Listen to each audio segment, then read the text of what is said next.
Have you ever stopped and wondered if the person you are today is truly you? Or is it a version of you that is shaped by old stories, old relationships, and old survival patterns? Welcome to the Call Me Courage Midweek Inspiration and Motivation. I'm Kenna, and this is a gentle pause in the middle of your week, a moment to breathe, reflect, and reconnect with your inner courage. This series is about me inspiring you and maybe helping you spark your own motivation along the way. These short reflections are offered as a space to slow down, listen inward, and realign with what feels true for you so you can move forward with clarity, intention, and heart. Let's begin. This week's midweek inspiration and motivation is called Letting Go of Old Stories. What old stories do you still hold on to that might be keeping your beautiful soul from shining through? I got thinking about this while working on the Armor podcast episode with Sandra. In that episode, I share a bit of my own story about when I realized I had been wearing armor. Digging into this topic falls right in line with the personal evolution process that Sandra practices and teaches now. So, I thought I would take the opportunity in this midweek inspiration and motivation to talk about renewing your identity so you can live as your true self. I know there have been times in my life where, in order to survive, I truly felt I needed to be a certain way just to keep the peace in the world around me. For example, my second husband was such a control freak that I completely lost Kenna. Actually, completely. There was one moment that really woke me up. I remember being with my family and noticing that I wasn't speaking the way I used to. I was filtering every word before it came out of my mouth, and I had this strange realization in the middle of the conversation. I thought to myself, where did Kenna go? That was one of the first moments I realized I had slowly disappeared inside someone else's expectations. My family hardly knew me anymore. Thankfully, we have a very strong bond called love. They accepted me for who I was then, and they accept me for who I am today. Thank you, family. I know how fortunate that is. By the way, when I left my first husband, I came to the realization that has stayed with me ever since. You cannot take away me from me. It was a very dark and deep place in my life when I came to that conclusion. You would think I might have learned that lesson when choosing my second husband, but sometimes we don't fully learn the first time around. I'm proud to say I did not repeat the same pattern when choosing my third husband, and hopefully it will last. One thing I have realized through these life experiences is that being married to three different men means that I have been connected with three different families. And the truth is, it's not always the case that everyone can simply accept people for who they are. In fact, I've learned that in life, there are not many people who can do that. In last week's midweek inspiration and motivation, I talked about how I don't always like the chaos or behavior of certain people. But I've come to realize that I must accept them for who they truly are. Does that mean I need to like them? No. Does that mean I need to have them in my life? Also, no. Acceptance doesn't mean agreement. It simply means seeing clearly. So back to the topic. What do you do when you realize you have completely lost yourself? How do you find your way home again?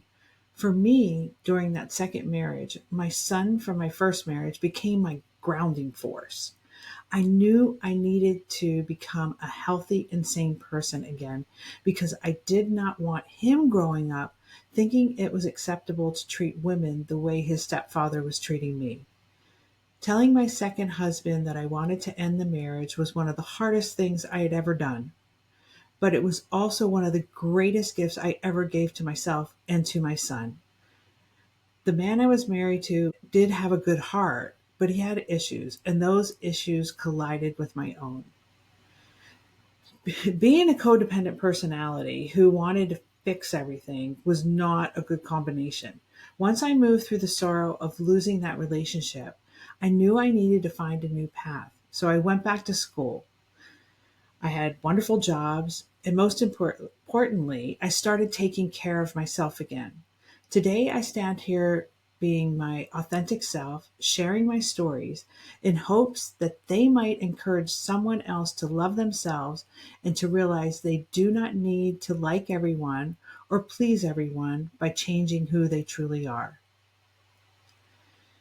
So now what I'd like to do is to walk you through a short meditation, just to meditate on this and define yourself. If you can, if you're not driving or walking, find a cozy spot, close your eyes, take a deep breath in through your nose, and as you breathe in, gently straighten your spine. Hold your breath for a count of 4. Now slowly release through your mouth.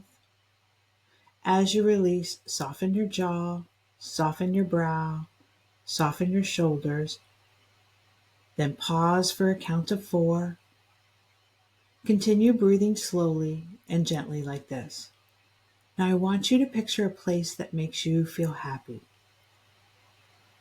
Maybe it's a beach, maybe it's a forest, maybe it's simply your living room. Wherever it is, allow yourself to arrive in your happy place. As you sit there peacefully, you notice a small songbird flying in.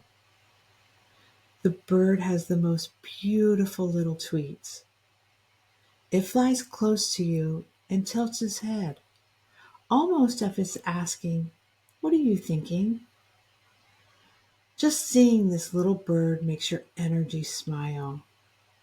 The bird gently lands on your shoulder and it sits there. You feel the peaceful energy of its nature and you feel something from beyond. This is a place where you can always return, a place where you can find your calm, a place where you can find yourself. You quietly say, "Thank you, little bird."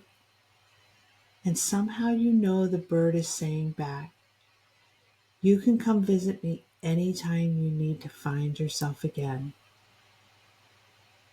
Take one more deep breath in and slowly open your eyes. As you move through the rest of your day, carry an open heart and an open mind. Accept people for who they are, but most of all, remember that the little bird would always love to see you flying high in the sky, living your life fully and spreading kindness wherever you go. So I give you a little mantra for this week. Today, I release old stories. Today, I return to myself. Today, I choose courage.